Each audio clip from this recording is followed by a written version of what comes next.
And joining us now to discuss is Anthony Crudele, founder of CNBC Exchange. Anthony, a pleasure to have you on the show. Thanks for having me, Seema. You know, the bond market sneezes and the stock market catches a cold. I mean, that's really been the story this week. Do you think the sell-off continues? The sell-off in the bond market? Well, right now, the first thing I look at this morning, I want to talk a little bit about the stock market first. I think that because we're focusing on the 10-year and 30-year bonds, I think that's what traders are watching. So I saw that they are holding this little mini rally that they've had over the past couple of days. And I think as we continue to watch data, we're going to see how the 10-year and 30-year bonds react. You know, lately on soft data, we see a little bit of a bounce, then they pull back. And I think that has been one of those things that's been making those long stocks a little bit nervous.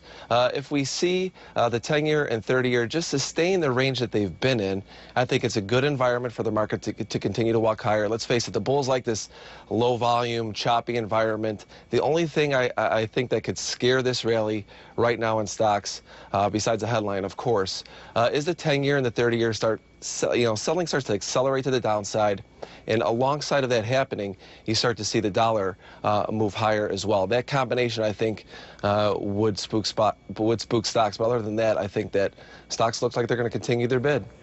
You know, in terms of the bond market, does the bond swoon point to heightened liquidity risks, Anthony, or investors basically reevaluating their Fed rate hike expectations?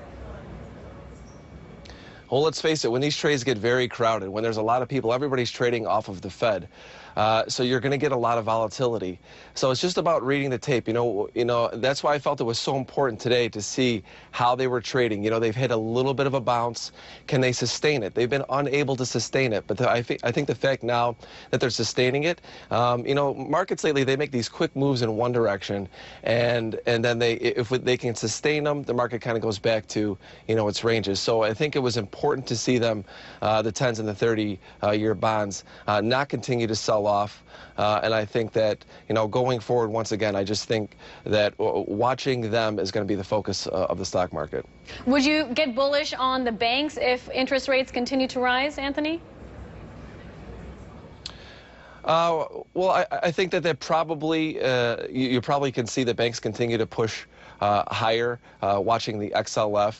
The XLF has also been, you know, somewhat range bound. I think if rates go higher, if rates do start to go higher, I do believe that would help the banks, yes. We've seen a 10% pullback, Anthony, in the energy or the utility sector, excuse me. At what point would you say it's actually a time to reevaluate the trade when it comes to utility stocks? To be honest with you, the utility stocks is not a stock that is not something that I follow. You know, I always keep a little bit of an eye on it, but it's not something that I'm overly focused on when I'm looking at the S&P. So it's not something that I really follow on a day-to-day basis. I think the rise in interest rates that, of course, has been putting pressure on dividend-paying sectors like utilities. The question is, how long can the sell-off continue? Anthony, we're going to leave it there. Thanks so much for joining us on Worldwide Exchange. A look at stocks and bonds with Anthony Crudele, founder of CNBC Exchange. Now